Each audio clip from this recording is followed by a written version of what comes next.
Hello, so today is day 4 of the trip from Trondheim to Bergen. Today was a pretty large day, actually my largest of the trip so far. I travelled about 120 kilometres, so that brings me to about 390 kilometres south from Trondheim, which is getting close to halfway.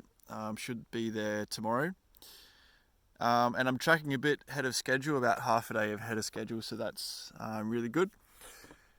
And today, well, it started off a bit depressing really because it rained all of last night. So as I was packing up this morning, basically everything was soaked.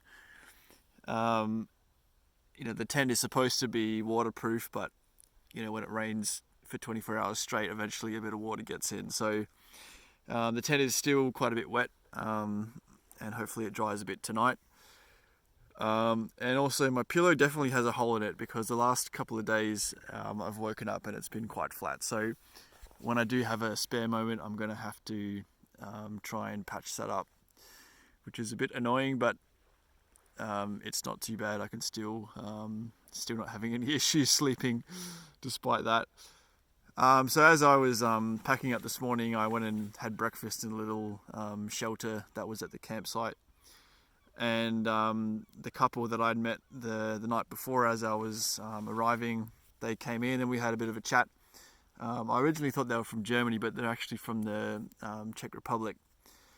So that's just another way of my Aussie ignorance showing. But we ended up having quite a good chat over breakfast, and turned out they're doing a pretty similar thing to me. They actually drove to Norway from Czech with a couple of their friends, which was pretty cool. I didn't realize that you could drive to Norway from Czech. It was about 14 hours, they said, which is about halfway across Australia, I think. Comparing how long it took me to get from about Townsville back to Adelaide. And yeah, they mentioned if I was to come to their part of the world around Czech, that I could come and visit them. So that was really nice of them. So thanks for that, Dominique and Maggie. Sorry if I'm getting your names wrong. I'm pretty sure that's what you said. Thanks for the offer. It was really kind of you. It's really nice to just meet fellow travellers and receive these invitations of hospitality. I think that's one of the things which makes me really proud to be a traveller, because travellers are so generous. But anyway, it was still raining at this point, and I decided, well, there's no point sitting around here all day, so I put on my rain pants again, suited up, and soon I was ready to head off.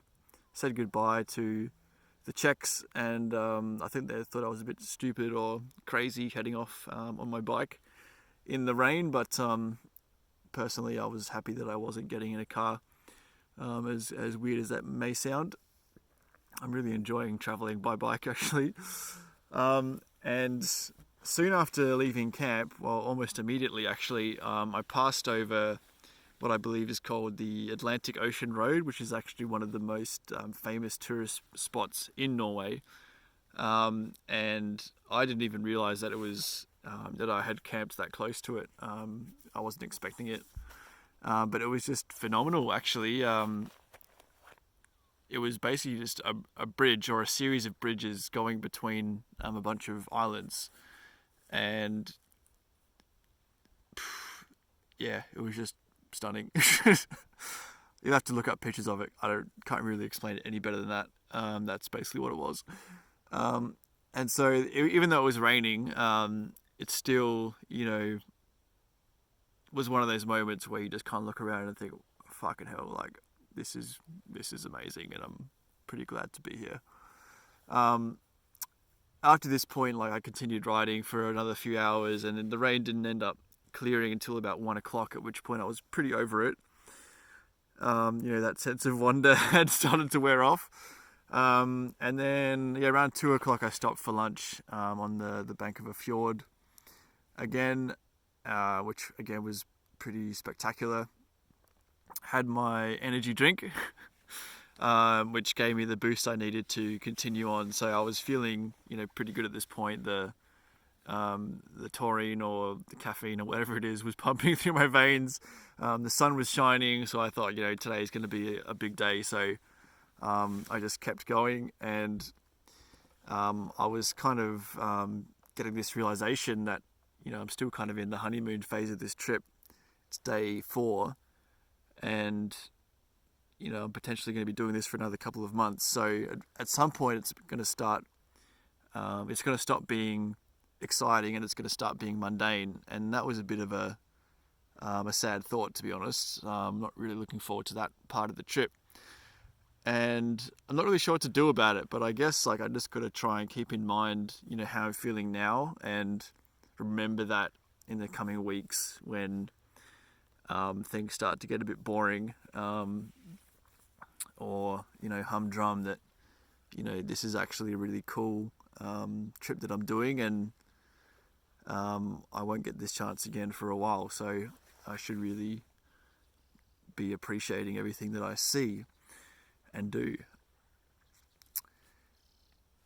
So I kept riding, and the rain again started around 3 or 4 o'clock. So I put the rain pants back on, and at this point I was, the caffeine had worn off, and I was feeling, pretty over it. It had been a pretty long day. I had another ferry crossing, which at this time was, not as exciting as the one I had yesterday. And I was getting ready to, call it quits when I came down a big hill to pick up something from a supermarket, and then at the front was another bike tourer. So this, was exciting for me as another bike tourer, and I pedaled over to him with a big smile on my face, and we had a bit of a chat. So he was from France, and he's heading up to North Cape over the next couple of months, as is most people that I seem to be meeting, which is a bit of a shame, but I guess we're all on different journeys, and mine is telling me to go south. But funnily enough, he had exactly the same bike as me, even the same size, and pretty much the same setup as well, with the front roll and the 2 panniers on the back. So we chatted for some time about what we liked about the bike. We both agreed it was good, so it became a bit of a gear chat, as is common between bike packers.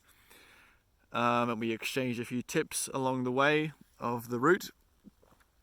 And then we had to say farewell, which was, another bittersweet moment, I guess. When you have to part ways with someone who you get along well with, even though we only spoke for probably 10 minutes. It was, it was nice.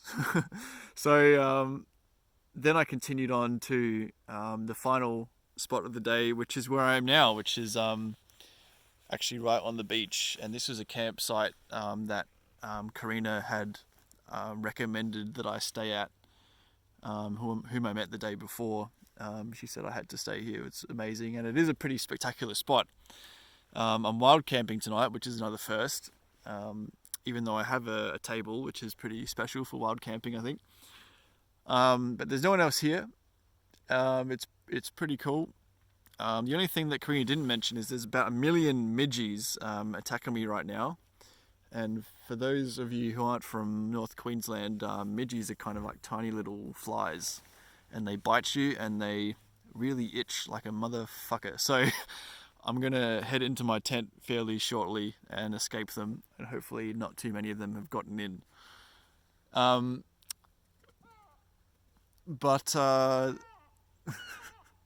there's a few seagulls up there. I think that's probably where I'll call it for today. So thanks for listening, and I'll talk to you tomorrow.